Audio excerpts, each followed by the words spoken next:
Hello students, welcome to doctor Saurabh sir classes. आज हम बात करने वाले हैं एक ऐसे चैप्टर की जो शुरू में तो स्केरी लगता है, लेकिन जब समझ में आ जाए तो फुल स्कोरिंग लगता है, electricity.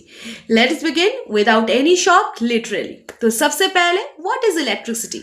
Electricity simply means flow of electric charge, और ये चार्ज मोस्टली इलेक्ट्रॉन्स होते हैं जो कंडक्टर के अंदर मूव करते हैं, जैसे स्टूडेंट्स लंच ब्रेक में कैंटीन की तरफ मूव करते हैं, फास्ट एंड अनस्टॉपेबल, वही वाला। अब बात करते हैं इलेक्ट्रिक करंट की। इलेक्ट्रिक करंट मतलब flow of charges per unit time. Formula क्या होता है? I is equal to Q by T. Unit क्या होते हैं? एम्पेयर। सो अगर 1 कूलम चार्ज 1 सेकेंड में फ्लो करे, then current is equal to 1 ampere. Easy, right? अगला टॉपिक है potential difference. Potential difference basically वो पुश होता है जो इलेक्ट्रॉन्स को चलने पे मजबूर करता है, बिल्कुल वैसे जैसे मंडे मॉर्निंग अलार्म में पुश करता है तुमको, उठ जाओ वरना लेट हो जाओगे, वैसे वाला। फॉर्मूला होता है V is equal to W by Q. Units होते हैं volt, where W is equal to work done और Q होता है charge. Now very important, Ohm's law पे आएंगे। ओहम सर ने बोला कि V is directly proportional to I। अगर टेम्परेचर और फिजिकल कंडीशंस कांस्टेंट रहे तो इक्वेशन क्या बनता है? V is equal to IR, जहां I होगा करंट, R होगा रेजिस्टेंस, R की यूनिट होगा ओहम।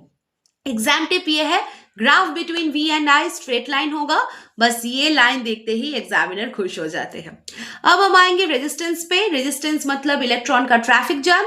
जितना ज्यादा रेजिस्टेंस होगा, करंट उतना कम फ्लो करेगा।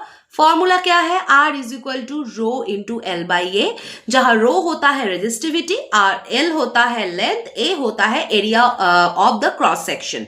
सो वायर जितनी लंबी होती है रेजिस्टेंस ज्यादा होता है, वायर जितनी मोटी होती है रेजिस्टेंस कम होता है। Exactly like humans, broad minded लोग कम रेजिस्टेंस दिखाते हैं ऑलवेज।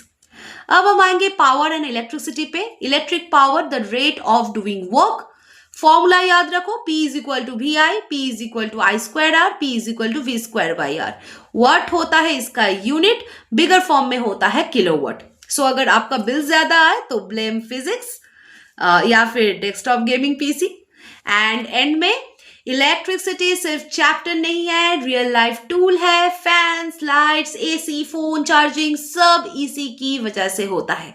इसीलिए इस चैप्टर को रटना मत, समझ लो, फॉर्मूला प्रैक्टिस करो, डायग्राम्स बना लो और मार्क्स ऑटोमेटिकली फ्लो करेंगे। सो ये था इलेक्ट्रिसिटी चैप्टर का 3 मिनट का पावर रिविजन। अगर तुमको ये पसंद आए तो लाइक, शेयर और सब्सक्राइब करना बिल्कुल मत भूलना और ज्वाइन कर जाओ।